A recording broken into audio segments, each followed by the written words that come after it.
back in 2014. And then that was the mission. So how can we put together the tire industry, or the product that we have, with all the information that we can get from the telematics, and put all together in the cloud, understand this data, and give some insights to the customer, and help them to take action. That's all about what we do. So we started in Brazil, and then we started moving worldwide. As I explained, we bought different companies, different technologies, to make a very unique portfolio to help our customers. So that's exactly the feel that I have. So every country that we enter, we feel that we are too late, or we are late, because the customers are willing or are keen to have our solution, to have someone to help them to understand their data, and no one is doing this properly. That's the way we want to differentiate ourselves here in South Africa and all the markets that we are present. Okay, that's what you call it about solutions. So you feel you can add value by having people better partner with the companies. Now that's going to have a hell of a lot of people going out seeing the companies. I mean, do you have that kind of stuff? Are you gearing up for that kind of expertise? You're going to have a lot of people. But let me give you an example. The big companies in South Africa, as you know, the big guys are big fleets. Okay, but the majority of the trucks are the hands of the small to medium-sized operators. About 360,000 trucks given. Out there, about 360, wake up, 360,000 trucks. And the majority are small to medium-sized operators. So, but your personal sort of interaction with the customers out there, giving them solutions, discussing their needs, I think that is brilliant. Because every need of every transport is different. But you can need a lot of stuff for that. Have you get out for that? Yeah, well, there is a combination here. So the technology is there to help, right? You just mentioned ChatGPT. That is something that is helping the technology to be more efficient. So we have a lot of technologies, machine learning, artificial intelligence that we put in our system that can provide more information quickly. So that's one of the things that we combine. But we do believe that the customer needs someone to help them physically there. Of course, depending on the size of the customer, we can change the frequency of the cadency. It can be a monthly, it can be a quarterly, it can be every semester, but we want to be there. We want to invest in people, we want to train our people, have a specialist to go and be with our customers. That's our target. Okay, so job creation as well. Charlie, do you want to say something? Yes, I think ultimately, when we underwrite risk, we have to understand what we're underwriting. And having this data available will obviously make our lives a lot easier. We can then train and plot and understand what causes these ridiculous incidents, like these vehicles exploding and making almost friends or nervous driving around. But data is ultimately what it boils down to. The more we know, the more we can structure and understand. And clients are so often penalized for having these countless or numerous amounts of incidents, but ultimately it's not always our trucker's fault. You always hear when you have conversations, the truck's now blocking the highway again, but what happened prior to that? What's the circumstances? And added to that, when it comes to litigation and third-party recoveries to help look after our truckers, when we have the data, when we have the information where this happened, how it happened, it's a brilliant concept. And partnering with your insurers, your brokers, we can help. Patrick, get involved. Yeah. And of course, definitely Eugene will need to be definitely involved as well. Right, so I mean, also the insurance sector, I once described them as the most turgid slugs I've ever come across. All you used to do was increase the premiums. Yeah, it's true. We understand and help and correct the risks. Now, but I say that what has been a great aid to insurance is telematic system solutions. Sorry, can I use telematic solution? You know what I mean? Solution. I forgive you. It's been a great aid to the insurance sector because before you were just going on claims, you had no evidence of a crash, you blame the driver, or random thing, and you say my premium's going up. That was it. Yeah. Now you fix it. That was before I joined the sector. Okay. No, that's lovely because I also love the going out and see the customer's needs. Trucking is about relationships. It's not about a transaction. No one's ever sold me a car. I go another car, I want to go in and go to the dealer, must just have the right colour and the paper ready and the champagne when I pick it up. And I know what car is in trucks. You've got to spec it to the need. Same as in managed same solutions, no maintenance solutions. So Michelin connected fleet. So that personal touch, very, very important. Now Michelin, premium tire. With premium tire comes a premium price. Am I right? Yes. Now, when we look back at the old systems many years ago in the 90s, you're looking at 18,000 rand, 20,000 rand a unit for a truck like that out there. Have you looked at your price competitiveness for all these wondering operators? How are you going to come in on that? So I think when you look at your first question on why were we so slow to come into the market, and as Lucas mentioned, it's almost about doing that research, understanding the market, understanding the needs, and of course at the same time we did a lot of research when it came to how competitive are we in terms of price. Okay, and I will say this: we are extremely competitive in terms of price in the market. So much so that sometimes the fleet owners look at us and say, "Oh, really?" So we've been able to get that balance right. We're offering you a premium solution and service at the right price. And of course, this is why when you have a demo with Ilandre and Lorraine and Walter outside by the trucks, they were explaining some of the offers. There is an offer that meets your need as a fleet owner, and of course your pocket as well. So yes, I will say it is competitive. Okay. Last one before we move on to the real nitty-gritty where the trucks operate is what's going on with the tyre companies? Bridgestone owns Wet Fleet. Michelin's now started a connected fleet services. Are you selling enough tyres out there?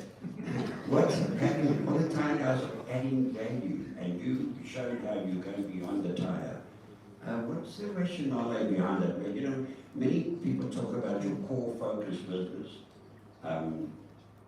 You're moving away from the traditional Michelin core focus of tyres into this arena, and have been, it's new in South Africa, it's been in this for a long time in Brazil and other.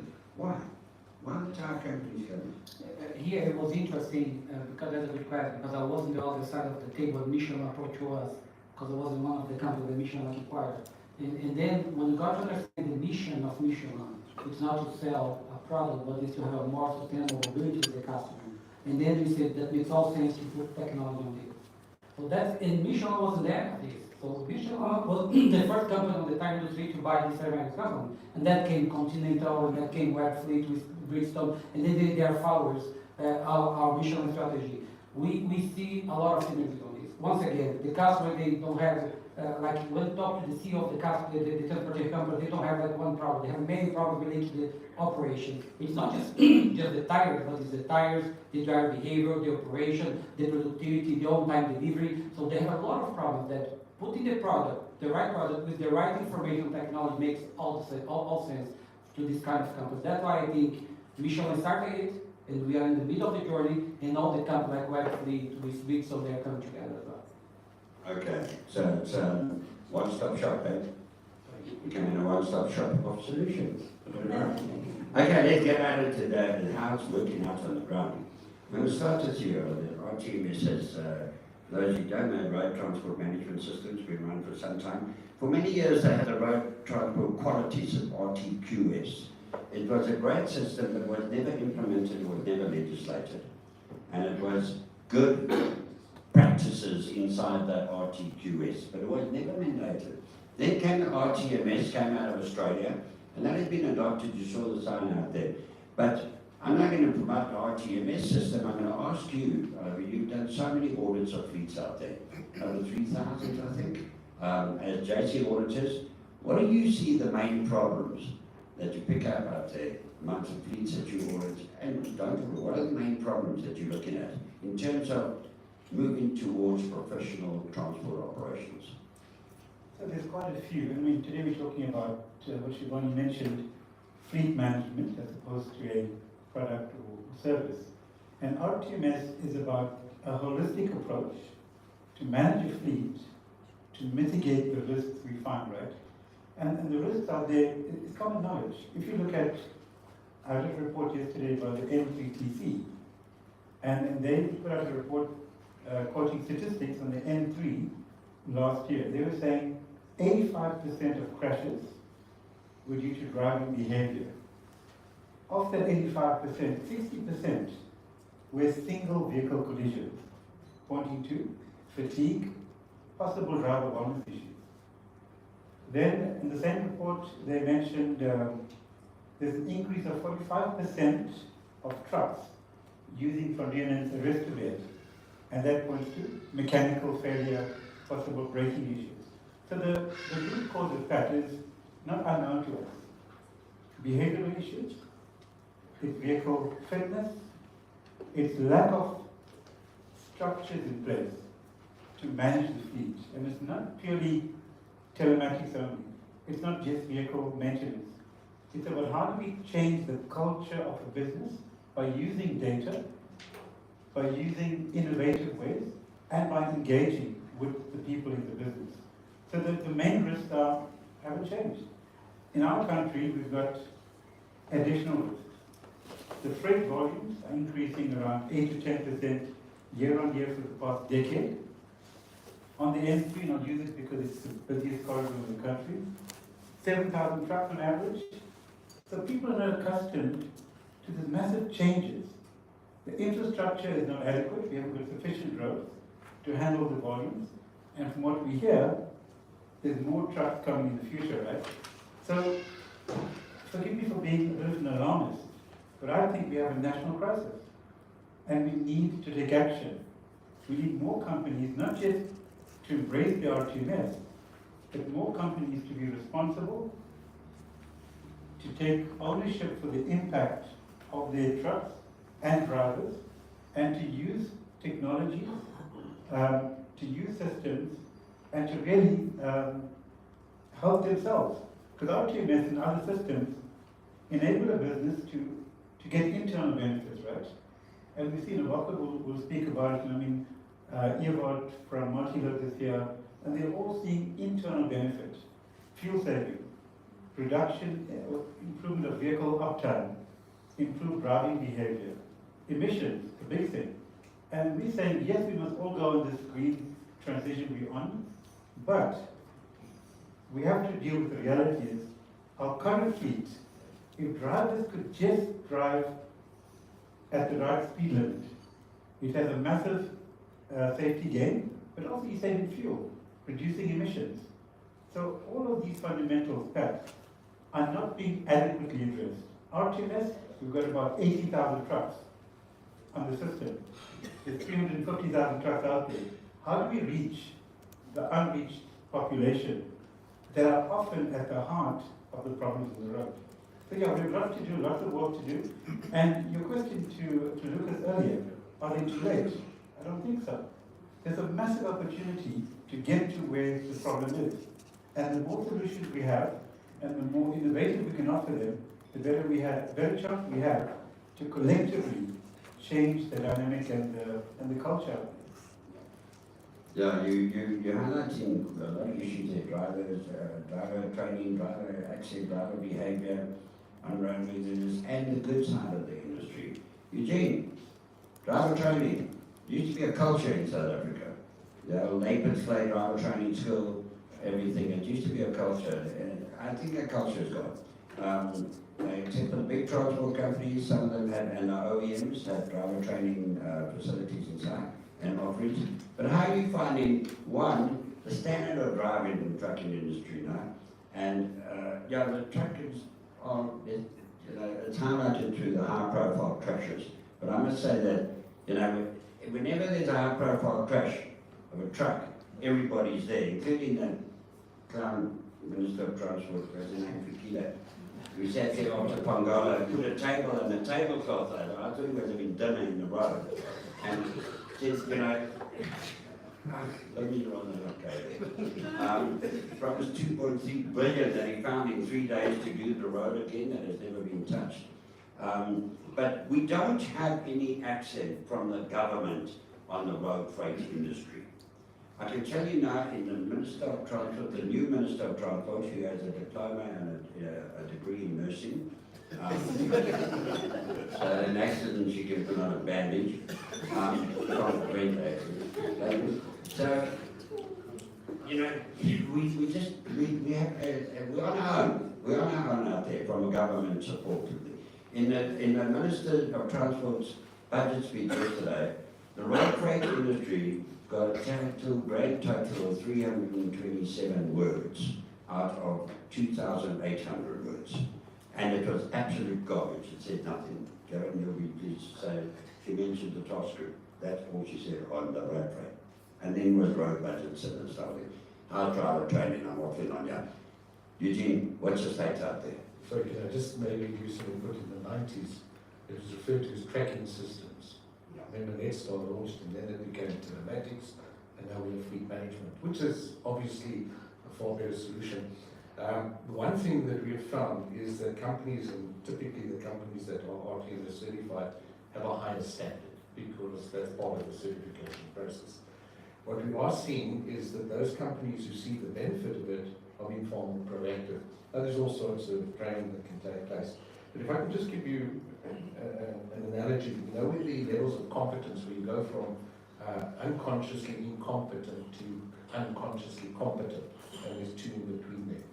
What we see is if you take the unconsciously incompetent, is where companies have what we call risk arrogance. They just don't want to see a difference. They're quite happy to let the driver take out a rig, $3 million odd, and let it go. Of course, they say, well, I'm insured, and this, of course, where we work with insurers, is that we reduce the loss ratio significantly after training. So there's a clear financial benefit. But I must just tell you that we probably get approached on a weekly basis by some new Hong Kong telematics company that wants to partner with us because they want to tap into our database or something like that. But where we see particular success is something like Michelin Connect, because whilst it can tell you what the problem is, it doesn't necessarily speak to the changed behavior. And the one thing that we find working with drivers, and you will be really surprised how many of them want to learn, they want to be better, but the company would almost hold them back, which brings it back to the fact there's another component called risk ignorance. So let me just give an example. If you are unaware of the fact that you have colour blindness, and you now drive and you go through traffic lights, etc., that's ignorance. So there are many out there that want the skills but they're not being provided. And what we find with telematics companies, it helps identify a particular problem. You can then go in with a bespoke solution to that particular challenge. Because if a driver is picked up as being over speeding, his manager, and we know what some of the fleet managers are like, he beats him around the head and he says, don't speed. So the driver will never speed, he will never reflect that. But he doesn't understand the significance of that because he now will run at maximum, he will never change his attitude toward that. And there's a system called BAMS, behavior, attitude, awareness, motivation, and skill. The moment you introduce a skill, the driver realizes that his behavior is inappropriate and he responds accordingly. And that is what our hope and intention is. The companies that we work with, we've seen change, really we are. But it's the ones out there that have this arrogance with regard to the fact that they carry no responsibility. Your brake and clutch is an example. The brakes are horrific. The ones we work with, fortunately, we don't have that. But by measuring the performance, and we also work with the university in the UK, and here's an interesting scenario. We talk about situational risk. Now, a driver knows that he's got an X following distance. But what the psychometric testing has shown, and it's available for truck drivers as well, is that we have a potential behavioral risk, an appetite for risk. And maybe I can relate it to passenger vehicles. If you drive along the Ben Schoeman or the M1, and you know that you should have a following distance of 3 seconds, something, and we'll know how to measure that, guys, and if you don't, get me afterwards. So you drive along there, all right, 3 seconds, and we can react appropriately. And the truck is on the something. We see a taxi come and cut in, so we back off a little bit. That's great. Until the second one comes in, the third one comes in. And what do? We say, we give 3-finger salute, plausible deniability, and now we close the distance.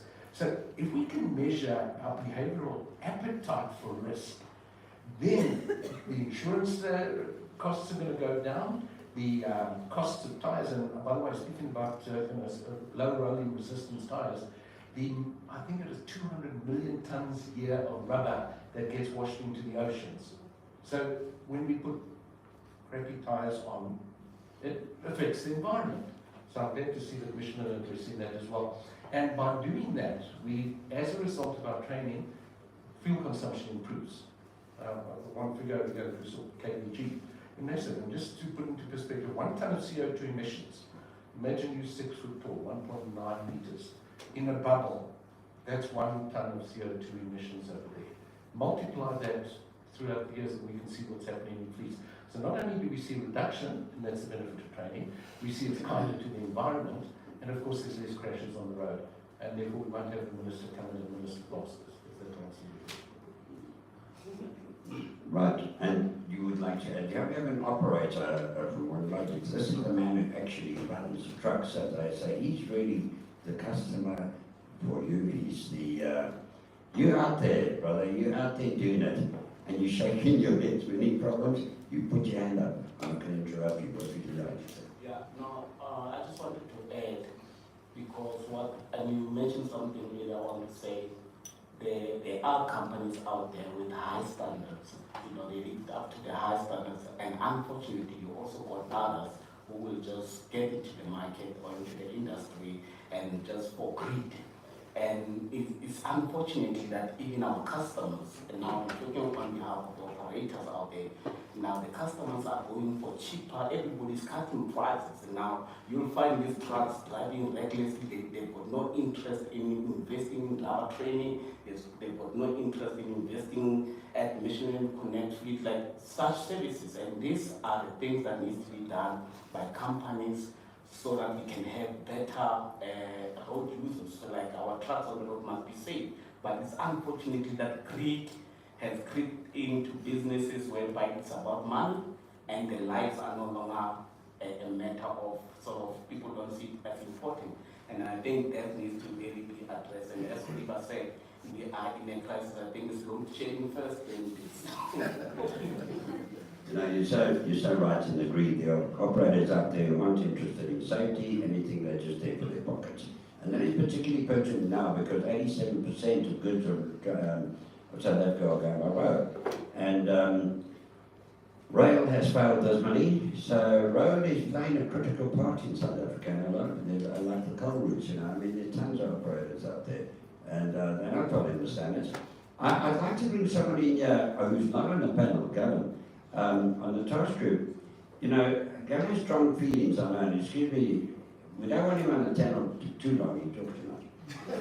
Gavin is chairman of the Road Freight Association and has been involved with there's the issue of foreign drivers, and you've seen trucks being burned and this type of thing. But Gavin, the Industrial Council, you've always been calling, hey, look at you. Gavin, you've always been calling for all companies should belong to Industrial Council, follow the regulations, and oh please, let me not put words in your mouth. Can you tell us what that problem is in short? Or what the solution you see is? Good morning, everybody. And Patrick says I speak a lot, and I'll try and make it as short as possible. He did say I had an hour to do this, not just made some notes. The Road Freight Association, by the way, I'm the CEO, not the chairman. There's a board, and I think if I usurp that position, you might read about me in the Sunday Times this Sunday as well. We've been banging the drum for the last couple of years about compliant operators. And there are various areas of compliance, and one of them is roadworthiness, and we can spend 6 weeks talking about that. There are various areas of compliance, and Patrick raised the whole issue around foreign drivers, and that is a symptom. And that's what we deal with in this country a lot of, is we deal with symptoms, we actually don't deal with the causes. And the cause here, of which this foreign driver issue is quite a big symptom, is that the basic compliance requiring transporters to all follow the rules is not being applied. You can use the term enforced, but let's use the term applied. So for example, and I'm going to use round figures, so those here from the press, please don't quote me on this, because tomorrow Satal is going to want to know where put that pen down, where we got this figure from. So let's say, for example, in the National Bargaining Council for the Road Freight and Logistics Industry, which is where the employer and the employees get together. You will know that as the Employer Association, the RFA, there are 3 employee associations, the RFA, which is by far the largest, then you have CEO, which is the Chief Executive Officer, that's Consolidated Employers Organization, and then you have NIASA, which I'm sure some of you will know of, the National Employers Association of South Africa. Then sit down and talk to the unions, the SATAWAs and the TAWUSAs and all those good organizations of the world, and agree to a basic minimum. And let's say that basic minimum is, and so the operators up there, I'm just using an example, okay, don't go home now and say, and the basic minimum is, let's say, 20,000 Rand a month. And it is not. Okay? Let's say it's 20,000 Rand a month. There are transporters in this country that go and employ illegal foreigners and pay them 3,000 or 4,000 Rand a month. Some of the horrendous crashes, in our industry we talk about crashes, some incidents, some of the horrendous crashes we've seen of late have been driven by instances like that, where the drivers are not competent, they're not qualified, and the operator is not applying basic rules, maximum driving hours, minimum rest periods. The insurance nurse is happy with me. No. Simple stuff. And when we ask, and this is where I start to get very emotional, when we ask those authorities and departments just to do their basic job, they don't. As we speak now, every single day, there are 3,750 odd, let's round it off, 3,800 more site tippers on the R36, the N12, down to Richards Bay. Why? Not because we as road freight operators want to make as much money as possible, because the railway line, and I heard it this morning, I had a different figure, is 40% less efficient than what it was 2 years ago. As they say in French, so one of the core things, Patrick, I'm almost done. You see, I wanted to be Minister of Transport, it was your fault. One of the core issues that we have is that the basic requirements of compliance, Chapter 6 of the Road Traffic Act, which is RTQS, are not applied. Vehicle fitness, driver fitness. So is your vehicle roadworthy? Is your driver trained? Is your driver trained every 6 months? If your driver is going to drive a different route with a different vehicle, what did you as the operator do to ensure that that driver can drive that vehicle on that route? The Town Hill Fields alone, get them in my car because I've been around for so long. That truck that went through and took the taxi out with, how many were in the taxi? 103, no, about 15? 20? 23 were killed. We've forgotten about that. But the core issue was that that operator had somebody driving a vehicle they had never driven before in their life on a route they were driving at night they'd never driven before, not even in the day. And what that driver saw, which was an off-ramp, the driver thought was an arrestor bed. And it was only when the driver crested that hill and saw the traffic lights at the bottom that again, that well-known South African expression came to be said. Fish. There we go. And that gives, thank you, Gavin, that gives as an extension to what your observation is. There's a lot of non-compliant operators out there. Shannon, what are the insurance companies doing? And then we're going to get onto a very critical part of this. What are the insurance companies doing? Do you have any muscle in sort of, I heard a figure of 75% of the vehicles on the road are uninsured, cars and trucks. Is that true? And what are the insurance sectors? What can you do to improve standards? Can you, for example, insist on a company fitting Michelin connected fleet? What are you guys doing?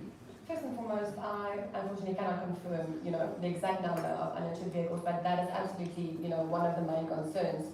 Especially for emergency vehicles, operating in our country. So when we do have incidents where we have other vehicles damaged or severe property damage, we have no recourse. We cannot recover. We are clients sitting with their glasses, and quite often, the claims are repudiated because of non-compliance, vehicles not being roadworthy. I just want to specifically tap into something that Gavin mentioned earlier.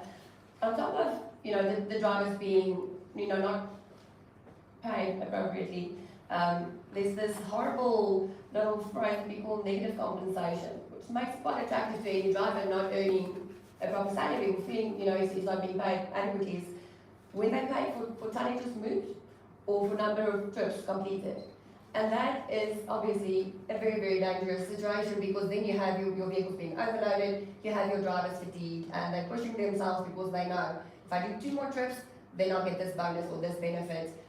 And that's obviously something that we can, help manage with the telematics specifically. You guys, the data, the information will tell us, this driver's been driving for so long. These are the tonnages because of the functionality on the trailers that you cannot help us with. So can we enforce a specific supplier to be? Unfortunately not.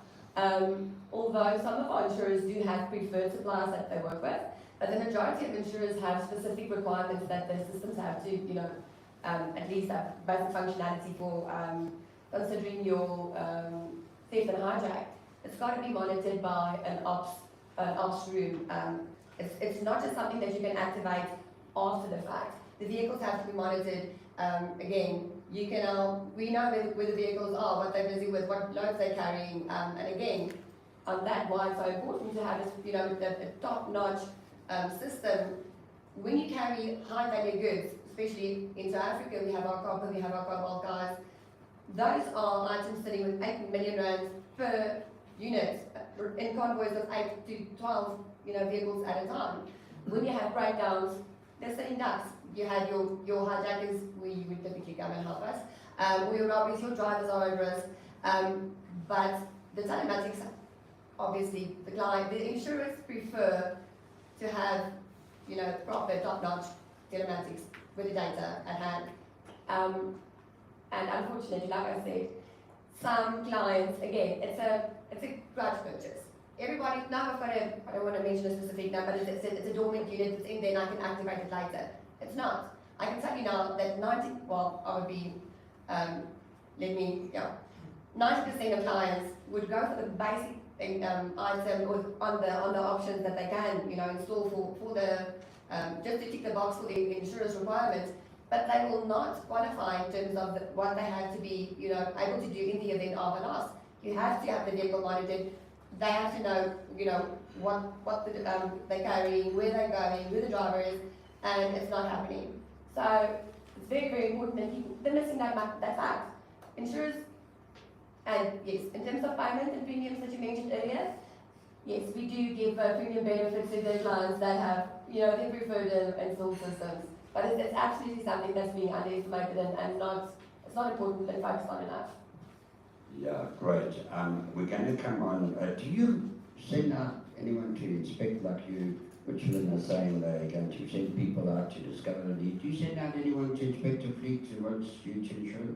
Some of our insurers do, have that as a requirement. Quite often on the foreign use of vehicles, but as a standing, no. So that's an area that can be Definitely something that can be looked at. And okay. there's a paperwork. You can link up with RTMS and Michelin and get that going. Definitely, paperwork's important. Yeah, because I think that's very much needed. And you refuse the insurance and we go up to 85% vehicles. Exactly. That's the problem, That's isn't what it? it is. Eugene, you were going to say. That's something that some of the insurers are really doing a remarkable job. They are saying to customers, listen, look at your loss ratios, they're getting worse. So if you want to fix that, you will undergo training. Yes. In some instances, they can pay for it. Thank you. They get loyalty from the client, and that sees something positive. But on the other hand, speaking about those rogue customers or those carriers out there, if I tell them that the training is going to take 3 days, no, can't afford it, can't have my driver off. As a result, the quality of training gets diluted, and there are people who are prepared to do it in 2 hours or something so that they can get a certificate. And that's clearly not what RTMS wants. So to change those mindsets, and that's one of the reasons why we launched the Fleet Safety Awards, we recognize companies do an excellent job of changing behavior. And those are the ones that we use as benchmarks. Whereas in the absence of government giving some direction, we felt that as industry, we involve everyone over there, we can make a difference. Because it's those loss of lives. One driver, how many people are dependent? 10 others or something like that. So we need to make a difference in real terms where there's an emotional component, and that's saving lives as well. And the clients want to help. Yeah. They want to better themselves, obviously. But can I just add to that? Please do. So I think the point is important. The driver recruitment, driver assessment, ongoing training is crucial. But there's no silver bullet, right? We have to use that together with monitoring driving behavior. So what Eugene will do is, he does a snapshot, the training and the assessment. But what happens post that intervention? How effectively is the driver being monitored to ensure that any negative behaviors and trends are A, detected, and actions taken to mitigate the risk.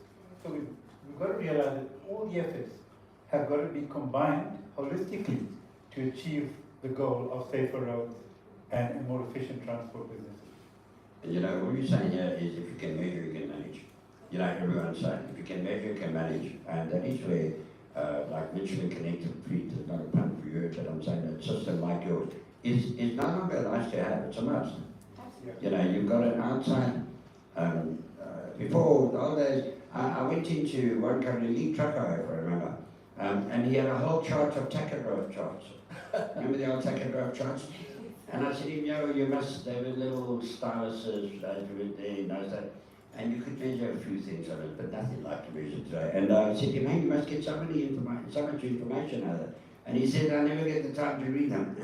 And they were big charts, so useless. Yeah, you get an instant. And really, it's not a nice to have anymore.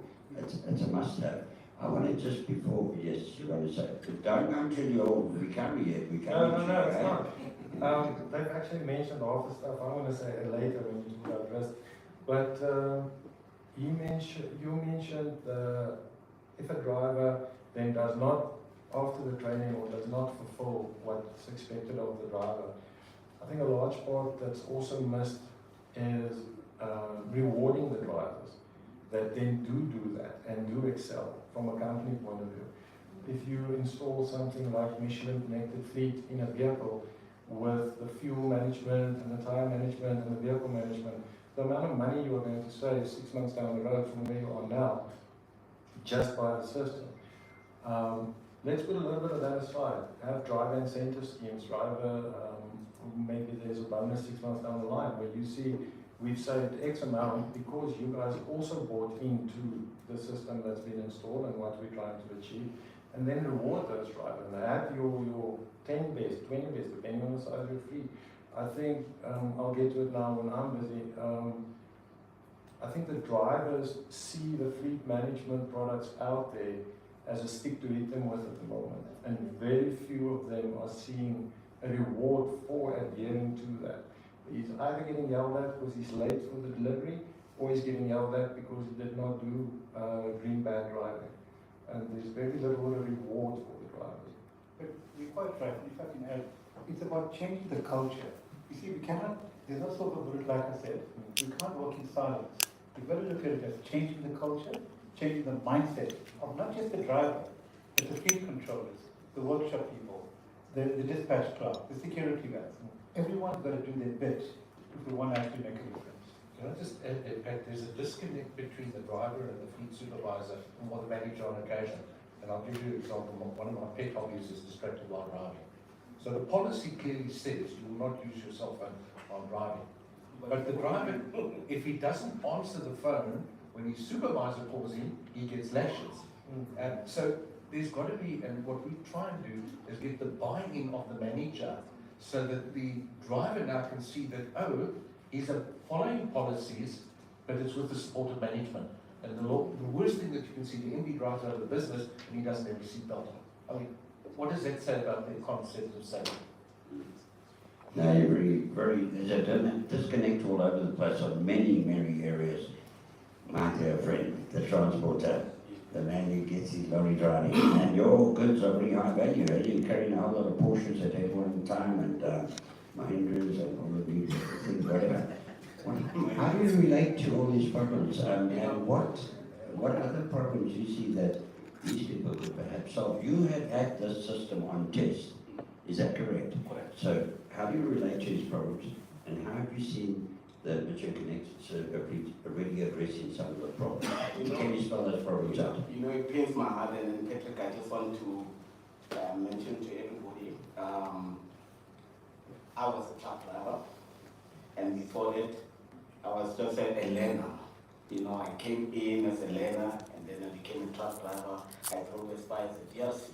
And I know what is happening there on the road. And then what they've mentioned, most of them is correct. It's like 100% is correct. And especially even the disconnect that is there between the controllers and the drivers, or senior management, or the drivers. You know, this thing is like a chain. There's so much disconnect where the driver is left alone. But the unfortunate thing, and then when I'm sitting here, it pains my mind that, you know, people that are really contributing to what we are talking about are not here. And those are companies that do not see compliance as important as any other of us sees it. Because why am I testing Michelin Connect is because I see the benefit for myself. In the past, you know, I think Oliver, about close to 15 years ago, when he came to audit, I mean, I was still a driver, he came to audit, when we started to be ATM certified, when he went in there, he found a lot of things wrong. And then with their guidance, and we managed to put certain things in place, you know, making sure that there's driver wellness, there's driver training, everything is done right. But as operators, the other thing that we miss is that there is growth. You know, they try new things, check what is out there. Michelin Connect is there. So even them, these systems must not be comfortable. They must know that the world is changing. Because sometimes I'm using C-Track today, tomorrow I'm using something else. They become so comfortable to say they don't have any innovative ideas coming through. So we need to work on this thing. What I love about Michelin Connected, and I've tested it, is because you've got one platform where you can do so many things. You've got, I mean, we used to manage our fleet through spreadsheet, you know, checking which driver is trained. If that spreadsheet is corrupt, the whole data is gone. You don't know now which driver is you assess and how far, you know. And even your fuel consumption, we will incentivize the driver, but you find out that this truck is performing so bad. Only to find out maybe you assume it's a driver behavior, only to find out it's not even a driver behavior, it's a mechanical issues. There's no enough maintenance going into the truck. I've been there and I can sit here and say, I'm from there and I understand that, you know what, we had to put certain things in place and so that we can care and have a better fuel consumption today, have a better turnaround today. And this platform is giving me that to say, I've got everything on one place, not one system there, one system there. Now, talking about a fleet controller who will contact a driver on his cell phone, trying to check, where are you? Have you delivered? You know, what are you doing there? I see there's a clip here, you are smoking. Why are you smoking? But listen to that, I was watching the video outside. This thing tells you already to say, why are you smoking? Why are you smoking? So it is an on-board training instruction already. So I think I can make an example. When we went for our driver's license, the instructor is next to you, your safety belt is there, you are driving your truck, your vehicle that you are being assessed on. You are doing everything perfect. After that, you've got your license in your pocket, what do? You see a lot of you here when you come in, pressing on, checking. Some of you were late, but doing wrong thing. But we never do that when the instructor is next to you. So exactly that's what happened with the driver. We do so much training. The driver trainer is next to them, they do everything perfect. When they go down for training, who's there watching them? Nobody. The next thing that we will see, we will be trending on the news that our driver, there's an explosion, he went under the small bridge. Why? Because there's nothing that is monitoring this driver. This driver is alone there. So such platforms are giving us an opportunity to flag to the driver himself to say, you are doing wrong, you took the wrong route, there are potholes ahead, there are trees. For me, we are transporting vehicles, we are loading cars, million load cargo, above million. As a bridge is a threat for me. If a driver goes through a long bridge, which means your Ferrari is gone. You know, your conventional transport. There's a saying that if you bought it, which means I brought it for you as an operator. So I think we really need to engage, and then I feel the emotions that my brother is having there at the back, and then it's all pointing to the operators. But the unfortunate thing, those guys are not here. So how do we get them in and to have this discussion, and how does Michelin Connected Fleet get to these guys and bring them on board so that they can comply? 100%, they never hear. And that's a problem. They're out there just destroying the roads, killing people, making money at the price of everything. I'm going to go, we've got, you've been whispering in my ear that there is, yes sir, we've just arrived from Nigeria born in Ghana, and has an American accent. And a multitasker. Hi, I just wanted to respond to your last statement. Tomorrow we have another session with operators, right? And that should speak directly to what you're saying. And I think this is a journey that needs to continue. Thank you. Right? That's all I wanted to add. Wonderful. There's the challenge to a new project. Okay, how do we get those guys in here? Quite right. The Durban one, I know we're rushing, but the reality is on the road. The Durban truck that plowed into 50 cars, totally unroadworthy driver, who knows.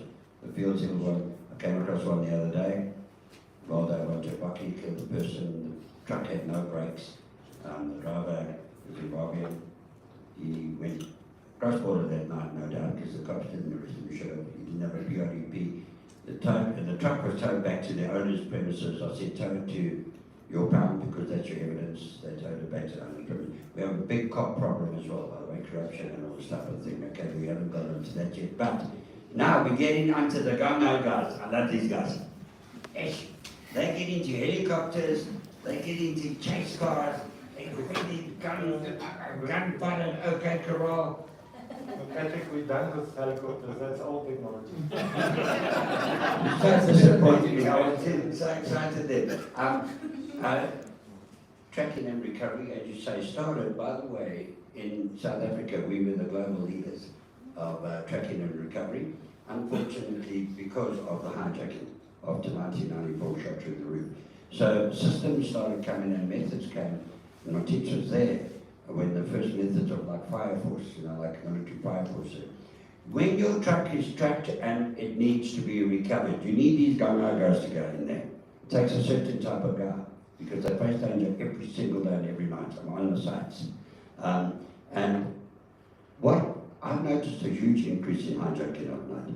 Can you just give us because this is an important component, it's about fleet management. Okay, we talk connected fleet. It's about fleet management. One of those components which will never disappear is tracking, is the hijacking theft component. And I'm going to add one thing. The man from Brazil there, we have a similar situation as in Brazil. So I'm glad to hear you've cut a lot of your teeth there because you have gangs operating. We were talking about it the other day, and I've been in Brazil. Gangs operating, you have high unemployment, you have a very similar problems on the security risk side than we do. So over to you. What's the situation like? For statistical reasons, we compared 2019, 2020 was a DAC, which was a lockdown, so even the criminals stayed at home. But basically, we've gone up by 30% from 2019. Gauteng still remains about 50% of hijackings as a whole. However, Gauteng come down by about 7%. Then the Eastern Cape is only about 10% of the hijackings in total. But compared last year's final quarter compared to the previous year, that's gone up by 50%.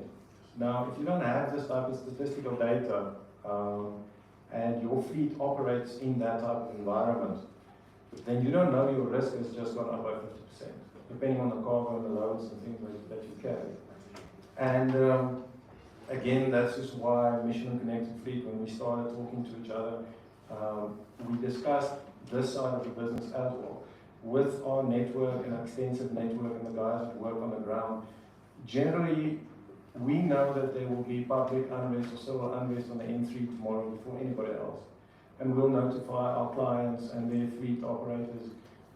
We expect something on the N3 tomorrow. You can decide what you want to do with that. You can either delay traveling there, or you can maybe take an alternative route. Then, for example, the Mpumalanga province is a very good example. People always say our police force is useless. It's not as useless as people think. There are still guys that operate within the spheres and expectations that you want. But this needs to be a team effort, almost like we were speaking about the chain earlier. The insurance companies, the fleet management companies, the operating companies, the actual truck companies, security companies, the recovery companies. There's a whole bunch of us that work together in the Mpumalanga area. And hijacking in Mpumalanga has come down by 20%. We have visual leasing, visual patrols, routine vehicle checks. We assist SAPs with roadblocks, and that's specifically because of the coal, chrome, ferrochrome, cobalt, everything else that either travels to Mozambique or to Richards Bay or Durban. And we saturated that area, and everything was put together to work together to achieve that goal. And it's an example of how you can then bring down crime just by working together and putting the whole circle together. Traditionally in South Africa, people don't like teamwork so much. Everybody's opposition. If you share information and you have these groups put together, then you can actually achieve quite a lot. Are we winning the fight? I think so. I think the technology has improved a lot. Again, with Michelin Connected Fleet, for example, we've been doing this side of the business for them for the last, since December 2021. We've had 105 incidents, of which one was an actual hijacking, and one was, well, we did another one yesterday, but I've been traveling a bit. And one was an attempted hijacking where the system and the way the driver behaved actually notified us that something was going on. Almost all the cargo was recovered and we escorted the vehicle out of there. But what's come out of this is we've done 84 escorts and safeguarding, where driver training, I know the initial driver training conversation is about how the driver's driving the truck. What they've done, I know Lorraine's played a big role with that as well, for the one client specifically, is training the driver on what the system can do. The system is actually there to alert us that something's wrong, where if you can get your drivers trained never to pick up a passenger. If a passenger door then goes open on that vehicle, I've got an additional emergency signal to receive in my control room, because in 25,000 incidents we've done since I joined in 24 years ago, if 200 of those incidents were because a panic alarm was pressed, it would be a lot. In general, drivers do not get a chance to press a panic alarm. It doesn't happen. Although everybody requests there must be a panic alarm, it doesn't. They use it to get the control room to phone them to hear where they are, or to ask control room something, but it's not what notifies. We get a power disconnection or off route, and one or two others, maybe with the geolocation we'll get whatever alerts. But they've just created another alert there by driver training. So if that client ever has a passenger open, it shouldn't be happening. There is an issue there. They have trailer units and other additional units that they also have part of their package. We all know in South Africa the guys are using jammers and all of the other issues that there are. If you have a two-trailer vehicle and you've got a unit in the back trailer, the majority of jammers being used can't reach the unit that's in the back. But you need to get the fleet owner to understand, compared to where you come in, the risk and the cargo that he has to do that additional cost and install that. Which gets us back to earlier when we were discussing about the cheapest option, the cheapest driver, the cheapest mechanic, the cheapest tire, the cheapest everything. Our industry sits with the same issue. People will have a 3 million rand vehicle with another 10 million rands with a cargo on the back, driver, everything else is top of the range, and then they'll want the cheapest fleet management system that they can find. Some of the systems are really entry-level stuff that you can buy online. You can go into an online store now and buy a tracking system. 200 companies are legal. Yeah, there's about 200 different tracking systems on the market at the moment for various things. So you can choose between 200 systems. And then the other issue we sit with is the salespeople. The salespeople jump from one tracking company to another. They're not fleet management specialists that are coming to a client and explaining to him what this product is going to offer him. And the client buys the cheapest one. I mean, we've got fleet management advertising on TV, famous fleet management companies for 99 rand a month. Now, I can tell you now, it's impossible to run a recovery network effectively and give the type of information that they are providing. It's not going to happen.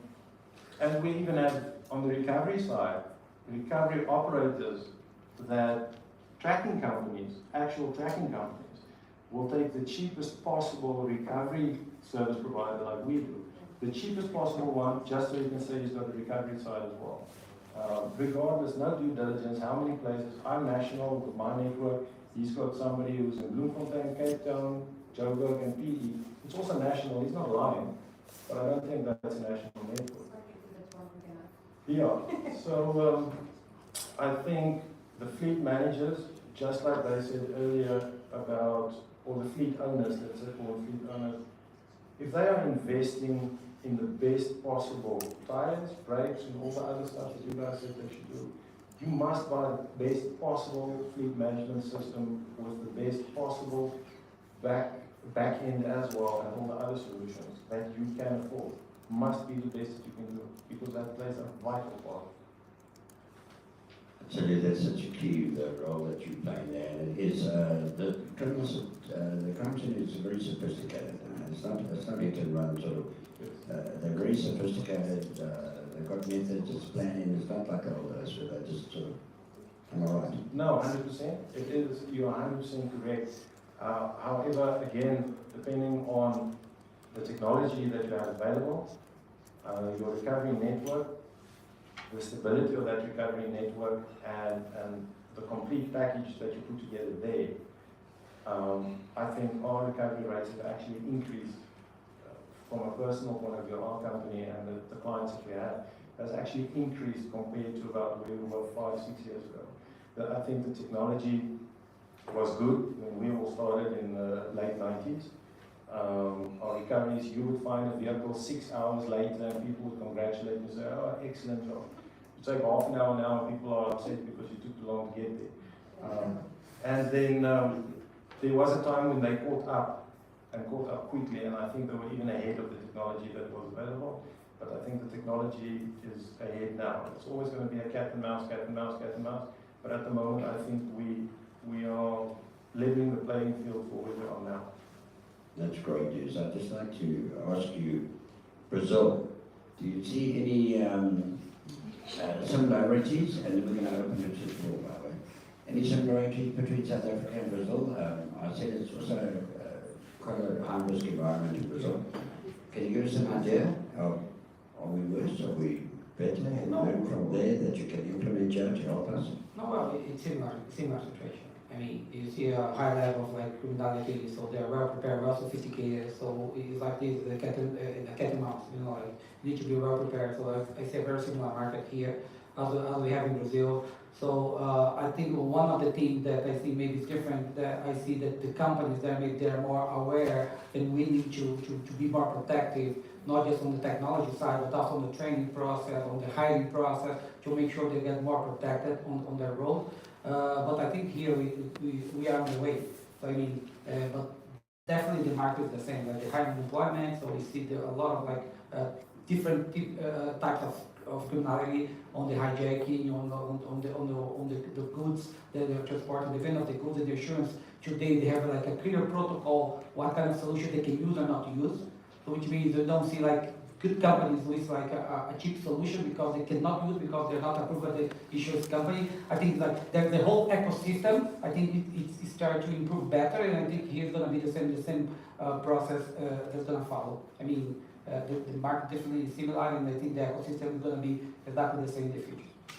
Only difference I think I see is our soccer is a little bit better than yours.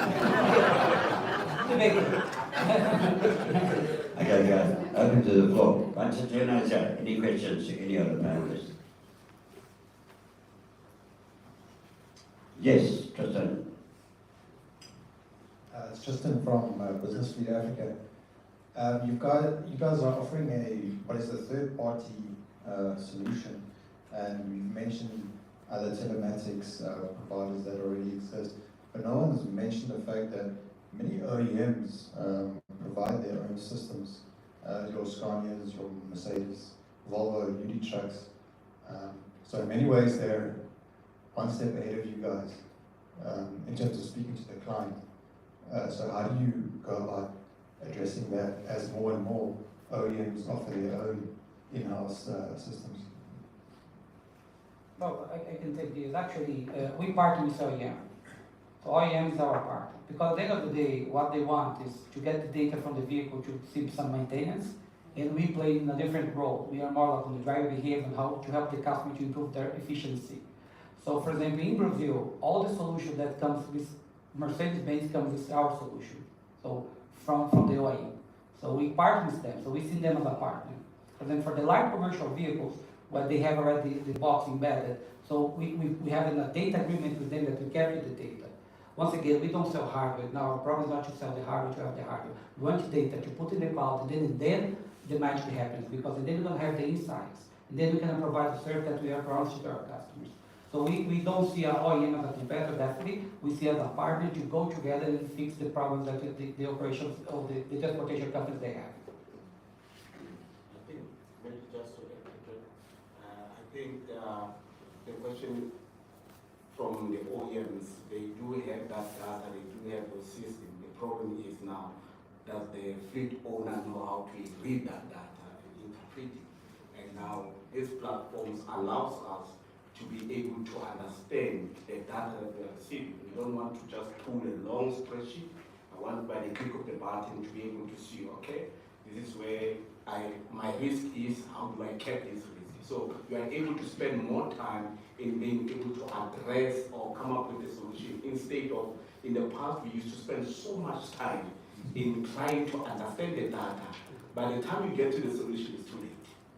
So yes, they are coming with those systems, but I can guarantee you now, to understand that data from there, it takes you quite a lot of time. I've got scanners on my fleet, I've got Volvos on my fleet, I've got Hinos on my fleet, I know it very well.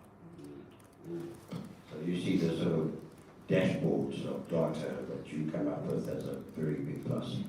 Yeah. Any other questions? Yes.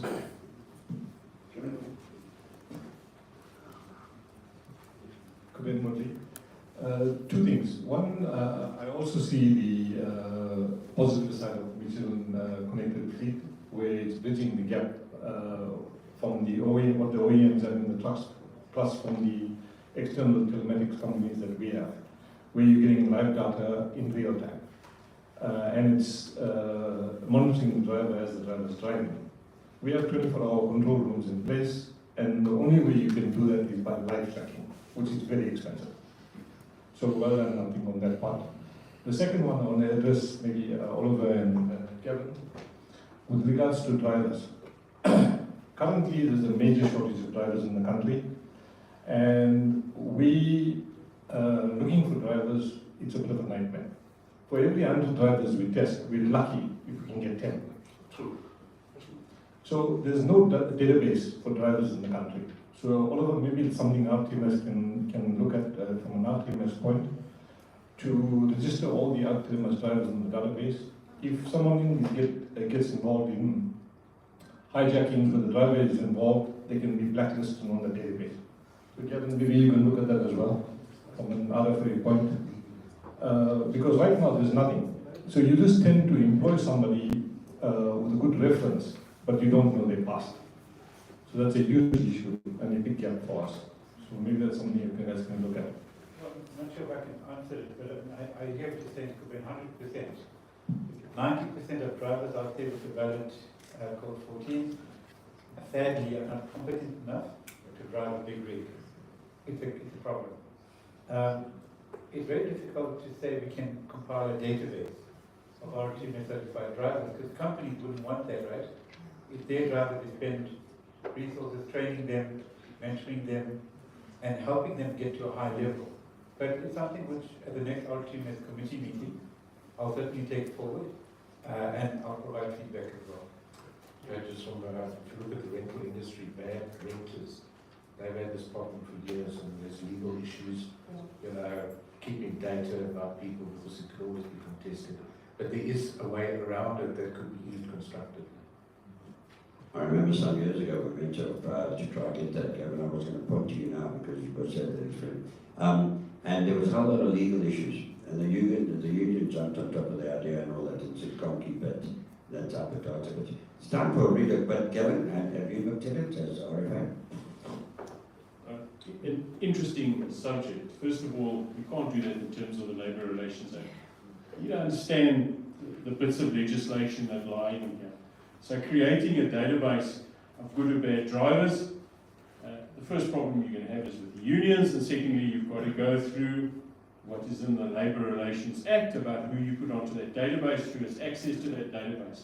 Now remember, once you fire a driver, and I'm going to use the term fire, one of the things you have to prove as the employer is what you did to rehabilitate that driver. You can't just fire somebody. It's really, really difficult. Secondly, and I always talk about RTQS, because unfortunately I've been around for some time. Operator fitness. It's a responsibility of the operator to develop the driver. We have no shortage of drivers in this country. We have plenty who hold code EC1s and ECs, old language 10s and 14s. Whether they are the types of guys or people we want to employ is a totally different discussion. The reason why we have so many foreign drivers in the country, and let's go to that point. How many foreign drivers do we have in the country? I can give you two answers.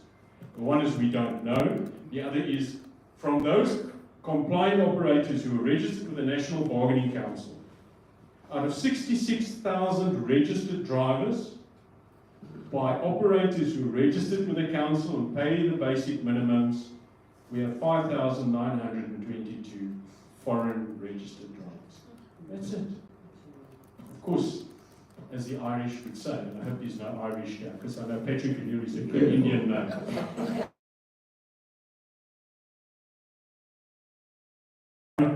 And again, it's going back to compliance. So you hear I continually hammer on this. It's a good idea to have a database of drivers. There are countries around the world who work like that. To try and get that in place as being, as you know, Patrick, you and I have discussed this. We've even put something in place with an organization that's ready to run with it. But getting past the Labour Relations Act is a major hurdle, and we're trying to get that sorted. And secondly, understand that once that's in place, you as an operator are going to have to step up to the mark and do what Chapter 6 of the Act requires you to do. And then there's TITA, who also has to play a role in it. And that's part of the task team. The Department of Transport is now talking about creating a driver academy. This is the mic drop point. Yeah, boy. Anybody else? Any other questions? The floor's open. Kelvin, you got the here? Pat, you know, I'm confused with Irish here. I looked around and thought that X talking to me. You know, confused with Irish here. Gavin, just you can take the battery, give him 2 shovels and tell him to take his pick. Okay, guys, is that it? Dan? Okay. No, I just wanted to add, and I share the frustration. As much as we can, I think we can debate the whole day, there's enough troubles or there's no troubles. So we took the initiative as an operator to say, you know what, we will have our own learnership programs. By the way, I'm from the learnership program. And it produced a qualified driver who can drive a 22 log abnormal low as far as the DLC with no incident for the last 4 years, for the 4 years while I was working for the same company, One Logics. So it will take the operator to come up with initiative. Unfortunately, my brother, if you try to employ drivers, you are right when you say you will assess 100 drivers, I've tested drivers, and you come up with 10. It's either they've got a criminal record, you don't want to employ somebody. It's either his reference is not good. It's unfortunate that they say what. If we're gonna take this matter and throw it to the government, you're wasting the time. Load shedding right now. How many times you can scream and shout? Do you think it's something is getting to their ears? Nothing. So rather, as an operator, you do something by yourself and make money or make a profit. Finish. I've got to jump in with you. Can I just take one? We're on our own. Yeah. And that is where active fleet service is such an aid. You need every help to get. Government don't care about this thing, and there's enough evidence to show it. I could give you examples, but there's enough. And why don't they really care about this industry? Because it works. It keeps going. Against small challenges, it keeps going. Those wheels keep running. So,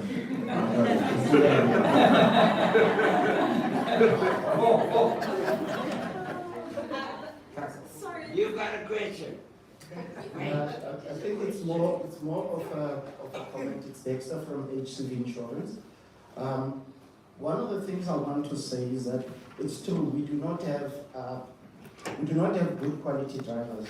Hence, even in the mines, they don't allow people to reverse anymore because they cannot reverse. So they always have to go all around. But road safety is everybody's responsibility. That's first of all. And again, if you aim at nothing, you'll always hit it all the time. So if you do not have a proper fleet management system of which can give you accurate data of where you need to focus on, we seldomly say that the N3 is the problem, but where? Because the N3 stretches all over the place. So if you cannot manage it and see where the hotspots or whether the driver themselves are having issues. Some of them have got fatigue issues, but they're not related to them not sleeping. It might be an underlying medical problem that you do not know. But as a fleet owner and a fleet controller, it's important for you to identify and sit down with the driver and say to the driver, I see that on certain times of the day, this is what happens to you. Then you address that problem because it can be an underlying medical problem, not that he did not rest. So it's good to have a fleet management system where you can actually identify areas that you need to focus on and you attend to it. Because most of the fleet operators are becoming friends with the drivers and they do not actually attend to the issues of the drivers. So if a driver does something, you need to act on it. If you don't act on it, then the tool is useless if you're not going to act on it. So I think it's one of those things that it needs to, and just one thing on the fleet management system, you tap onto an external platform as well. And can you notify the driver, or can you actually go into the controller and notify the controller from your side? With the other telematic system? Yes. What I mean is that if the fleet operator operates on his own, can you monitor him, or monitor him to actually inform the owner? Because some of the fleet operators become friends with the drivers, and then they do not act on infringements. Yeah, but that's a good point. When you talk that we have a monthly session with the company, we always try to be the monthly session with the CEO of the company. Because we want to discuss all the KPIs that they have. So all the KPIs that we gather from the data from the vehicle. So if not the CEO, one of the directors should be there to see that how it's performing the fleet. But at the end of the day, it's like about what we discussed here. If our fleet doesn't have the success to avoid accidents, to be more effective, to improve the productivity, we do believe that we are not fulfilling our mission. So that's why we invest on people, not just on data on the system, to go to their customers, especially the decision making, to go there and say, look, this is our data, this is how we are performing. And to be honest with you, all the customers that we have with this methodology, we see a huge evolution. Because they act on it, they see what they need to act. Yes, I think it's also important to remember that, the protocols that clients would typically put into place those would be the areas to focus on. What would the protocol be in this event or this event? A hijacking, you can't say, listen, I've got someone in my vehicle. And another example is a client of mine recently started, swapping around his fleet controllers on different shifts because of exactly that reason, is that, a bit of a protection or safety, or, just, ignore the situation. But it's about protocols and managing it and understanding, once again, what's going on, and that's why looking at the data. just want to comment something that you mentioned, about identifying these risk areas. When we were busy testing Michelin Connect, I had a problem at fundraising. Most of my fines, speeding fines, were coming out from there. So I could not understand, but why? And then the category, when I check on the map, it says Ladysmith. Then I started going into the details. It's actually on the entry where it changes from 80 for the trucks to a 60 zone, just on the entry. When you go down, I don't know. So obviously, you employ a driver, you don't treat them, so they get into the road, they drive, it's on the freeway, it's 80, but there's a small portion that every time there's a camera, this average speed cameras. So most of my fines, speeding fines, comes from there. When JC auditors come, what are you doing about the speeding? I'm doing my best here. Then I had to do a trial run with Michelin Connect, and I could geofence to say when it gets to this thing, it must alert the driver to say this portion, reduce your speed. And guess what? In those trucks, I tested about 12. In those speed running between Durban and Joburg, I never had a single fine. So it shows you that this thing is about identifying the risk, and rather spend time in looking at one risk than trying to investigate from point A to Z, only to find out that your problem is at Z, but look at the time you have spent from A to what you call. I think that's where the benefit that I see from where I'm sitting with this Connect. Thank you. Ask if home. No. Petra both are like we're good. So I wanted to take the time up. I wanted to just do a summary to say thank you to everyone. I think this conversation is a never-ending conversation, right? And that's why we called it the forefront of fleet management, because it's kick-starting a number of different events like this that we plan to have with customers, with different stakeholders, because it's an ongoing conversation.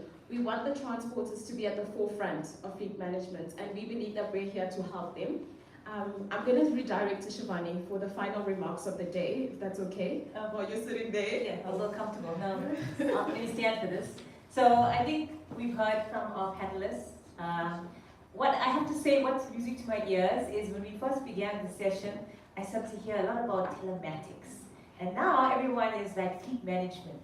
So if there's any key takeaway of the day, is that everyone's kind of been converted from telematics language to fleet management, which is amazing. As you can see from our panelists, there really is a need for our solution. And it's even more powerful and impactful when you hear it from our customers, like Abakwe, and also Multi-Loads is also in the audience. And I'd like to thank you for taking the time to spend it with us as we launch Michelin Connected Fleet officially in South Africa. And I'll allow Homo to tell you about the proceedings of the day after this. Perfect. Thank you, every single one of you guys, for being with us today. That concludes the session. What's going to follow after this, we'll take a bit